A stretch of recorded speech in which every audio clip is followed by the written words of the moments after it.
नमस्कार, राजकारण सुपरफास्ट मध्ये मी तेजल नागरे तुम्हा सर्वांचं स्वागत करते। आतापर्यंत घडलेल्या सर्व महत्त्वाच्या राजकीय घडामोडींचा घेऊयात वेगवान आढावा।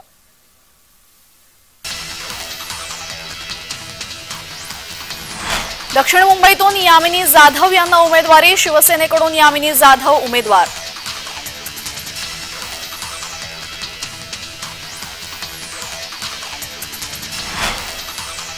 माढा लोकसभेचे उमेदवार रणजितसिंह निंबाळकर यांच्या प्रचारासाठी पंतप्रधान नरेंद्र मोदी यांची माळशिरसमध्ये जाहीर सभा झाली। या सभेतून पंतप्रधानांनी शरद पवारांवर जोरदार टीका केली। शरद पवार कृषी मंत्री असताना ऊस उत्पादक शेतकऱ्यांवर मोठा अन्याय झाल्याचं मोदींनी म्हटलं। ऊसाचा FRP वाढवण्यासाठी शरद पवारांनी काहीच केलं नाही। त्यांच्या काळात ऊसाच्या उत्पादकांसाठीचा योग्य मोबदला हा फक्त 200 रुपये होता, तो आम्ही 350 रुपये प्रति क्विंटल केल्याचं मोदींनी म्हटलं। गेल्या 60 वर्षांमध्ये काँग्रेस शेतामध्ये पाणीही पोहोचवू शकली नाही असंही मोदींनी म्हणत काँग्रेसवर हल्लाबोल केलाय।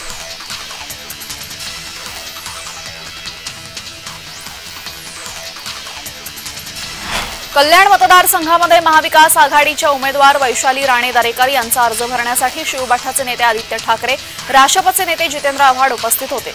यावेळी आप, रिपाई, बहुजन विकास पार्टी आणि शिवबाठा या सर्व पक्षांचे पदाधिकारी, कार्यकर्ते मोठ्या प्रमाणात मिरवणुकीत सामील झाले होते।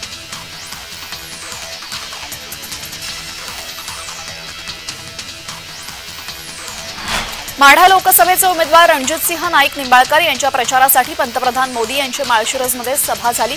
या सभेतून राज्याचे उपमुख्यमंत्री देवेंद्र फडणवीस यांनी महाविकास आघाडीवर हल्लाबोल केला। शरद पवार, सुशीलकुमार शिंदे आणि विजयसिंह मोहिते पाटील हे आपल्या मुलांसाठी धडपडतायत। त्यांना तुमच्या मुलांच्या भवितव्याची चिंता नाही, स्वतःच्या मुलांची काळजी त्यांना असल्याचं फडणवीसांनी म्हणत टीकास्त्र डागलेले।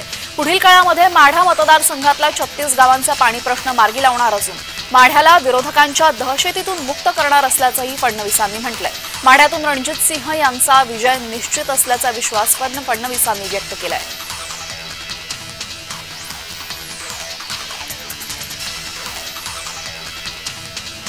मुंबई उत्तर पश्चिम लोकसभा मतदारसंघातून शिवसेनेचे आमदार रवींद्र वायकर यांना उमेदवारी घोषित करण्यात आली। या मतदारसंघात शिवबाठाचे अमोल कीर्तीकर उमेदवार आहेत, त्यामुळे आता रवींद्र वायकर आणि अमोल कीर्तीकर यांच्यात चुरशीची लढत बघायला मिळणार आहे।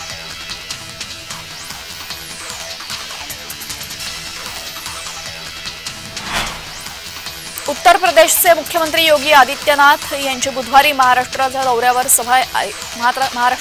येणार आहे, तर आदित्यनाथ यांची सभा आयोजित करण्यात आली। सोलापूर, हातकणंगले आणि सांगली येथे त्यांच्या सभा होणार आहेत।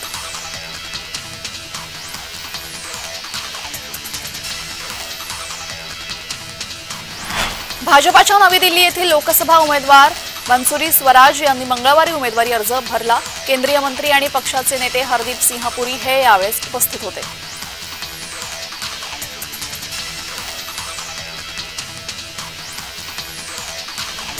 काँग्रेस नेता वर्ष गायकवाड यांना उत्तर मध्य मुंबईतून उमेदवारी जाहीर झाल्यानंतर मंगळवारी त्यांनी अर्ज दाखल केले। या संदर्भात त्यांच्या निवासस्थानी चर्चा सुरू असताना वर्ष गायकवाड यांनी वडिलांची आठवण आली आणि त्यांना अश्रू अनावर झाले।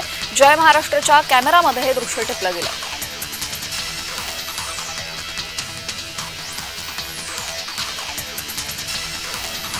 शिवबाठाचे नेते संजय राऊत यांनी पंतप्रधान नरेंद्र मोदी यांच्यावर टीका केली। मोदी काय म्हणतात याकडे फार लक्ष देऊ नका, असे भटकते आत्मे आहेत। ज्या महाराष्ट्रासाठी 105 लोकांनी बलिदान दिलं ते मोदींना शाप देणार आहेत। आमच्याकडे एकापेक्षा एक जास्त चेहरे प्रधानमंत्रीपदासाठी आहेत, मात्र आम्ही देशावर भाजपाप्रमाणे पंतप्रधान पद लादणार नाही, अशी टीका संजय राऊतांनी केली।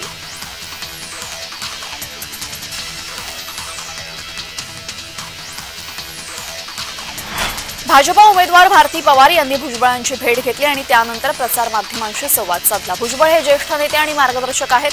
दिंडोरी लोकसभा मतदारसंघात याआधी त्यांची भेट घेतली आहे। विकासाच्या कामांसाठी त्यांनी मला नेहमीच मार्गदर्शन केलं। 2 तारखेला आम्ही अर्ज दाखल करतोय, लोकांना भेटा, कांदा प्रश्नावर लोकांशी काय केलं हे सांगा, भुजबळांनी सांगितलेलं आहे, असं भारती पवारांनी माहिती दिली।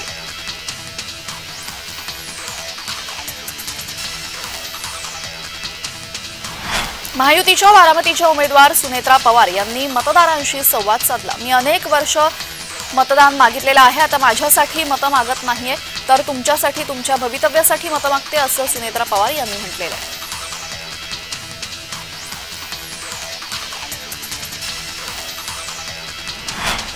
भाजपाच्या उमेदवार भारती पवार यांनी छगन भुजबळांची भेट घेतली। भारती पवार या दिंडोरीच्या महायुतीचे उमेदवार आहेत। भारती पवार यांच्यासोबत भाजपाचे पदाधिकारी उपस्थित होते।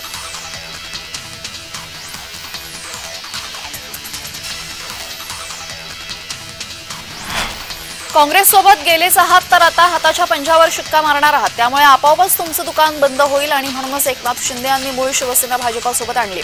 बाळासाहेबांची शिवसेना तुम्हाला बंदच करायची होती, असा घणाघात भाजपा आमदार प्रवीण दरेकर यांनी उद्धव ठाकरेंवर केला।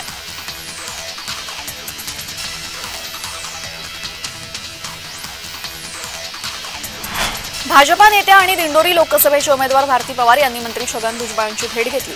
त्यानंतर दोघांनीही काही वेळ चर्चा केली।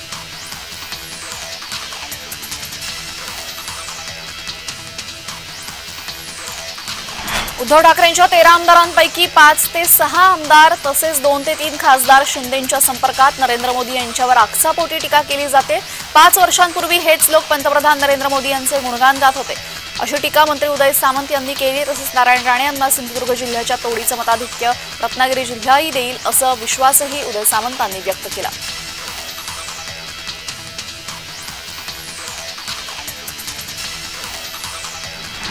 नाशकातील शिवबाठाचे नेते विजय करंजकर यांना देखील उमेदवारी अर्ज घेतलेला आहे। विजय करंजकर सध्या शिवबाठा गटात नाराज आहेत। लोकसभेसाठी त्यांना उमेदवारी अपेक्षित होती, मात्र पक्षाकडून उमेदवारी न मिळाल्याने ते नाराज आहेत। तसेच करंजकर हे शिवसेनेच्या संपर्कात असल्याची माहिती समोर येते। आता करंजकर कोणत्या पक्षाकडून अर्ज भरणार याबाबत नाशिकच्या राजकीय वर्तुळात जोरदार चर्चा सुरू आहे।